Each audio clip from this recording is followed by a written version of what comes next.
Okay, let's just dive right in. It is Friday, February 13th, 2026. And looking at the dashboard today, we have a bit of a situation. We do, yeah. A red alert just came in from the field. We're looking at a data packet from Greg. And I want to set the scene here because it's so vivid, and I think, honestly, everyone listening has been here. He sent a note saying, I added a daily journal tab. You can see it's not going great. Not going great is the headline, that's for sure. He's asking for a deep dive on what's happening and specifically what he needs to do to fix it for February 14th. And just to paint the picture from his journal entry, he's in his pajamas, he hasn't brushed his teeth, he feels like he has completely stumbled out of the blocks. Which is such a heavy feeling, it really is. It is. So he's asking for encouragement, but he also wants a tactical fix. Before we spiral here, what is the actual mission of this deep dive? Okay, so we have to look right at the Looper Greg 3.1 manual. It's very specific about this exact scenario. It says the goal here is not to motivate through hype. No pep talks. No pep talks. We're not here to offer, empty flattery or say, you can do it, champ. Right. The manual says the goal is orientation, clarity, and positioning. That's it. And there's an immediate reframe we need to apply from the Looper protocol. Okay. Greg's note, the pajamas, the feeling of failure. This is not a confession of sin. It's operational data. I love that. Just takes all the morality out of it. It does. The machine is sputtering. That's just data. It's not a moral failure. It's a mechanical readout. So we're going to pull from the whole stack transurfing, behavior ops, becoming future Greg, the daily stoic, to build the strategy for tomorrow. But we start by diagnosing without judging. Okay, let's diagnose. Today is Friday the 13th, which is day 4 of the curriculum. The title for day 4 is A Star is Born.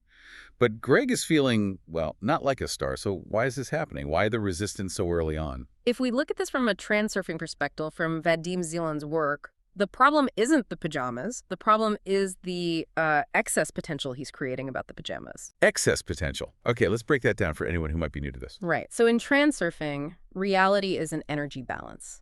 When you give too much importance to something like, oh no, I'm failing this whole thing, it's a disaster, you create this tension in the energy field. Okay. And nature hates that tension.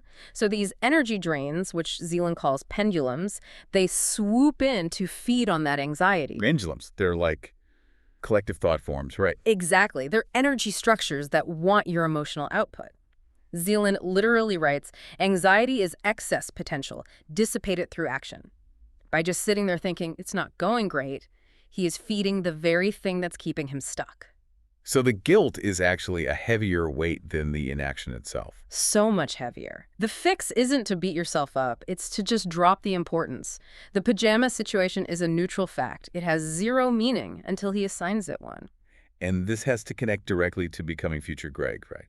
Because the person sitting in those pajamas, that's old Greg. That is old Greg running on autopilot. And becoming future Greg pulls from Todd Herman's work, the alter ego effect. The idea is that future Greg, the 3.1 version, he's not some distant dream. He's a character you can step into right now. But how? I mean, that's the gap he's in. How do you step into a character when you feel like total garbage? And that's where the how gets really tactical. It's about the totem. Herman talks about using a physical artifact to trigger the shift. The text says Greg has a totem. Maybe glasses, maybe a ring. So the move isn't to wait until you feel motivated. You never, ever wait for the feeling. You put on the totem. That physical act tells your brain to switch identities. If he puts on that ring, he is signaling old Greg is offline. Greg 3.1 is now online. It's a mechanical switch. You bypass the feelings. Completely. And this ties into a rule from the Looper manual I want to bring up. It says, if the episode makes Greg feel excited or impatient, it has failed. If it makes him feel clear, steady, and unhurried, it has succeeded. Unhurried is the key. The fix for tomorrow is not some frantic sprint to catch up. That would just create more of that excess potential. The fix is what transurfing calls a sigh of relief. You just drop the burden. The protocol is a machine. You just turn it back on. Okay, let's turn it back on. Tomorrow, Saturday, February 14th. This is day 5. And it is a huge day. The transurfing principle for day 5 is world mirror. This is one of the most fundamental ideas in the whole system. The principle is the world reflects your relationship to it. Okay. Imagine a mirror. On one side is reality, on the other is like the metaphysical space of options. So if Greg is standing in front of that mirror feeling defeated, Then the mirror has no choice. It has to reflect defeat. If the image he's projecting is, I am a guy who fails, then reality will literally organize itself to prove him right. The mirror is neutral. It just reflects the signal. like smiling at a real mirror, it won't smile back until you do. That's the perfect analogy. You have to go first. So what's the specific assignment for day 5? Greg asked exactly what he needs to do. The task is called the amalgam. It's named after the old Venetian mirror makers who would add gold to the backing to make the reflection warmer, to make people look better than they really were. I have the steps here. It says, stand before the mirror, smile, affirm, I am the digital mayor. And here is the crucial nuance. He has to hear this. The instruction is to ignore the current reflection. Ignore what he actually sees. Yes, and this is the hardest part. If he looks in the mirror and sees the pajamas, or he checks his bank account and doesn't see that $20 and he reacts to that, he's trapped. The amalgam requires him to hold the image of the goal despite what reality looks like right now. It's the delay. It's the delay, a core transurfing rule. The mirror has a delay. Reality hasn't caught up to the image yet. It's like you click buy on Amazon. You know it's coming. You don't stand at your mailbox screaming 5 seconds later because it's empty. You trust the order's been placed. The assignment for tomorrow is just to place the order, smile before the mirror smiles back. Okay, that's the metaphysical part. But he also needs the operational tactics. You mentioned low energy. Let's look at the Looper Phase 1 routine. We have to fix the hardware. The manual is so strict about this. Treat your body like a machine so the mind can work like an artist. You can't run this kind of software on a broken machine. So tomorrow morning, Saturday, Feb 14th, the alarm.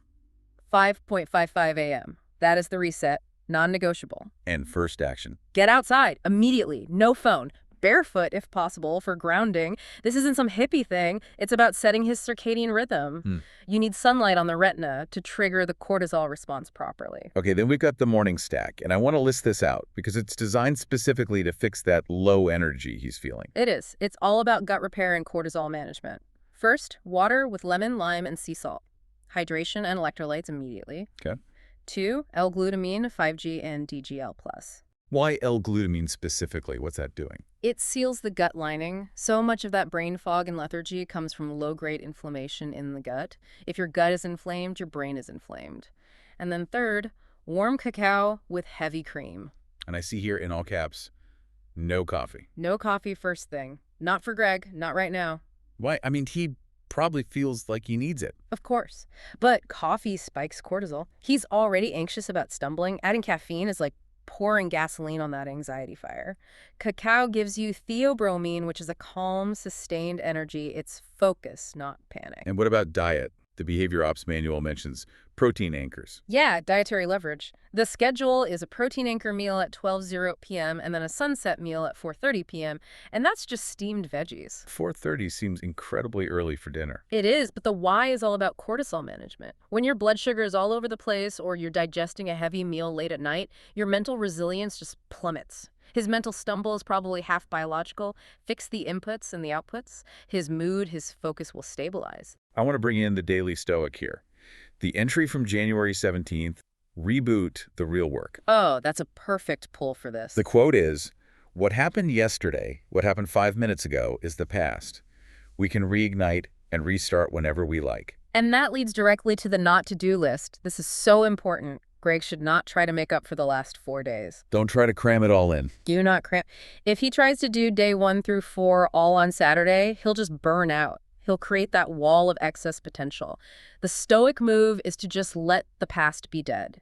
Execute day 5. That's it. Continuity beats intensity. So we're really framing this as a system reset, not a crisis. It's just a reboot. Okay, let's talk about the mindset for tomorrow then. Behavior Ops talks about the observer mode. Yeah. There's a concept in there called permission. It's a psychological lever. Greg needs to give himself permission to have had a bad start. Acknowledge it. I stumbled. I wore pajamas all day. Okay.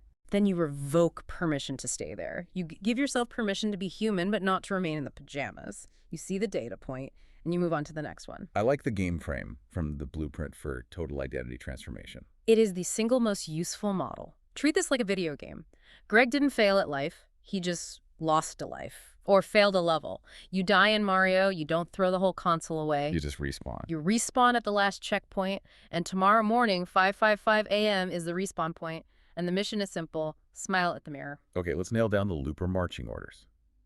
You have to be small, non-heroic, and process-focused. Non-heroic is so critical. He shouldn't try to save the world tomorrow. No closing 5 deals to feel better. Don't be Superman. So, specific marching orders for day 5. 3 simple steps. 1, they'll wake up. 5:55 a.m., do not hit snooze, get up, get outside. 2, the identity lock, put on the totem, the glasses, the ring immediately, before anything else.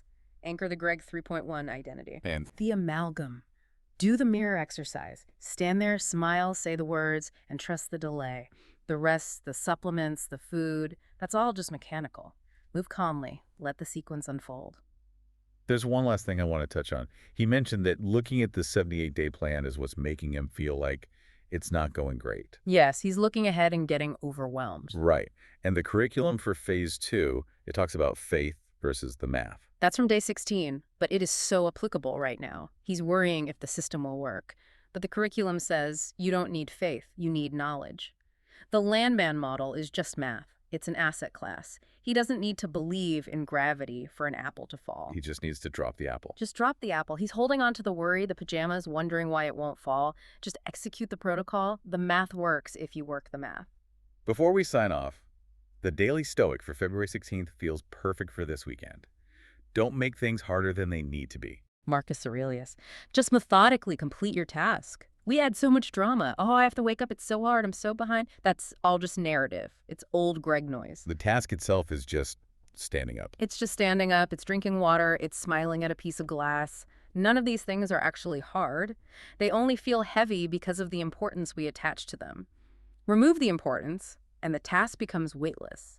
So, Greg, if you're listening, and we know you are, tomorrow is a new level. You're respawning, and this rough start, it's part of the story. Every hero trips in the first act. It makes the comeback better. But remember the looper rule. If this made you feel all hyped up and frantic, we failed. We want you to feel calmer, clearer, and to know exactly what to do at 5:55 a.m. If you feel that, then we're back on track. World Mayor, day 5. Trust the delay. We'll leave you with the required sign-off. Move calmly. Let the sequence unfold. See you on the other side.